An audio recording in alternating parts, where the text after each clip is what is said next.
मुडी वस्त्रे घेता डोळे फोडी बाहुवते घेता बाहुमुडी केली धांदडी राक्षसा हो कानातलं कुंडल घेता येते का तसं घेतलं का काय तोडूनच घेतलं आहे का नाही म्हणून सोन्याचे कुंडल कानात घालून एकट्याने पुढे जाऊ नये चोर तसं हळूकून काढून घेत नसेल तोडूनच हनुमंतरायांनी तोडूनच घेतले कानाचे रक्ता भाबाळ कान झाले ते म्हणले काय मेळ झाला हे कोण तोडायला हा मुकुट घेता मस्तक फोडी कटी सूत्रासी माझ मुडी मुद्रिका घेता मुळ्या रुक्ती केली धांदडी राक्षसा हो अशा प्रकारे झाले बर का माझं बी अवसान थोडं कमी झालेलं आधी असं आलेला ह्यो खाली येऊन आधी सांगायसारखा नाही बर का माय बाप असो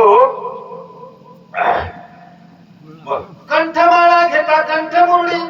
पदाका काढिता हृदय फोडी नेसने घेता लिंग तोडी केली बापुडी राक्षस हो आता हे नाही सांगता येत बर का नेसनी सांडाळे लवकरी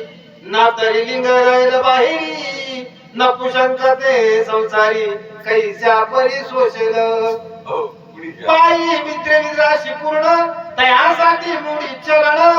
बोंबून जाता घेती घाण फेफे वचन राक्षसा काही लोक बोंबलायचा आकार करायचे की त्याचं नाक तोडून घ्यायचा आणि नाक तोडून घेतल्या मग आता माणसाचं बोलणं येते का फ्या फ्या फ्या फ्या असणार ते करायचे पण आणि सुरपण खेवाली हा यर यरा सांगती बुद्धी बोंबलू नका रे त्रिशुद्धी बोंबली जाता नाकछिदी निशब्दवादी उगेरा हो ते म्हणले आबा एकूण एकाला बोलू नका गपचूप राहा म्हणले आवाज झाला त्या आवाजाच्या हिशोबाने ते काय कोणचं भूत आलं इथं काय नाही त्याला माहित नव्हतं मार्ग आहेत म्हणून ते अचानकच येते म्हणले ते नाक तोडतय कान तोडतय आता कोणी कोणाला बोलायचं नाही बरं का महाराज कोणी कोणाला बोलायचं नाही आता मला काय म्हणजे रोज याते नाव रोज कोणतं प्रमाण द्यायचं आहे आता संगीत रामायण असल्यावर हो ना आमच्या तिकडे ते सुरुंग गाव आहे एक भागने 9-10 बघ पाठ असते जास्त नाही पण ते मै कसोटीच घेऊन आले दिवशी मला संगीत केल्यावर तुम्ही कसं करता त्याला संध्याकाळी बसायला या म्हणजे संध्याकाळी बसायला आल्या मी म्हणजे एवढं कोणतं प्रमाण येतं देता येणार हो संगीत नव्हतं त्याला मी पाहिलं बरं का पण काही मेळ जमला नाही ना आता मला एक द्यायचं होतं ते मूवी दिसतोय त्या सांगण्या हा पा हळूहळू चला कोणी कोणाशी ना बोला आता त्यावेळेस असताना मात्र सगळे लोक काय म्हणाले कल्पना करू नका कारण नाक कापितोय कान तोडीतोय कानातली कुंडली झाली आता सोनले महागे एकूण एकाला बोलू नका हळूहळू चला कोणी कोणाशी न बोला अशा प्रकारे असलं ह्या ओळीला हे प्रमाण बसते संगीत असलं हा रावणाच्या उरीशी हनुमान सुबुद्ध टोले मारी तिने त्याशी आली अंधारी भय करीन बोलवे माणसाला गर्व नसली बरं का इथले रामायण सांगणारे इथले आपल्यापेक्षा एका चढी एक असे बरं का रावणाला बळाचे त्या ताकदीचं काय होतं गर्व होता पुन्हा संपत्ती तेवढी होती ना मला त्या 80,000 बायका नाही का आणि पोरं किती होती 1.25 लाख नातू निवडणुकी लोक राहिल्या कवात नसता पाळला इतकं घरचं मतदान म्हणलं ते पडतो काय हा पाळला बी नाही एवढा श्रीमंत होता रावण त्याला गर्व होता फक्त त्या गर्वामुळे काय झाला वाया गेला त्याला वाटे माझ्यासारखा ताकदवान कोणीच नाही त्याने तिन्ही लोकांना जिंकलेलं होतं पण तिथं हनुमंतराया गेले म्हणजे पाहतो तुझे मजार बरं का त्याला हनुमंतराया वस्तात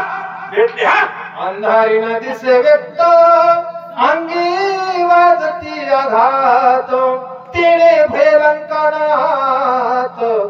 चळचळा कापतो अंधारामध्ये कोणी दिसाना हनुमंतरायांनी छातीवर बुकी टाकली अरे बापरे वज्रासारखंच लागलं की वज्र देत होता शरीर वज्र आयशे आणि कवळी ब्रह्मांड जो पुक्षे त्याच्या बुकीतच रावणाचे असणे घायबरात झाला म्हणला अरे बाप कोण आले वस्त्र अलंकार जोडीती पुढे कैसे नाकतवन जोडे ख्याती लावली माकडे येरी तडे रामागे ऐका ऐका त्याचं काढून घेतात धोतर नाही काय म्हणले अरे धोतर मिळते पुन्हा नवे आणू अंगातले कपडे मिळते नवे आणू पण कान नाक आपल्या येण्यावे आणायचं कुठून? काय काय हुशार होते तुमच्यासारखे, ते म्हणजे गपची बसा, बोलू नका बरं का.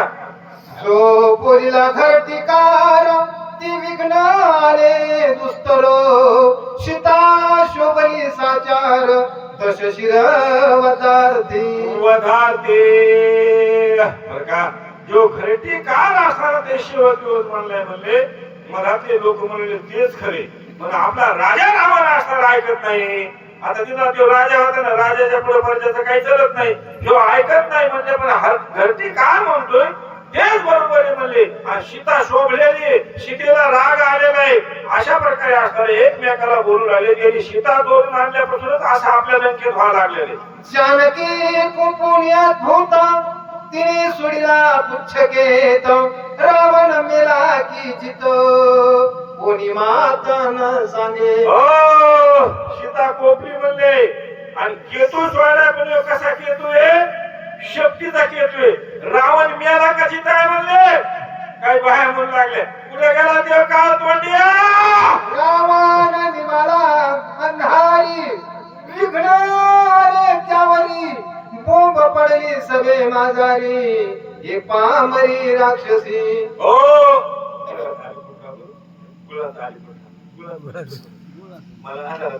मला गुळात जास्त घासा बसायला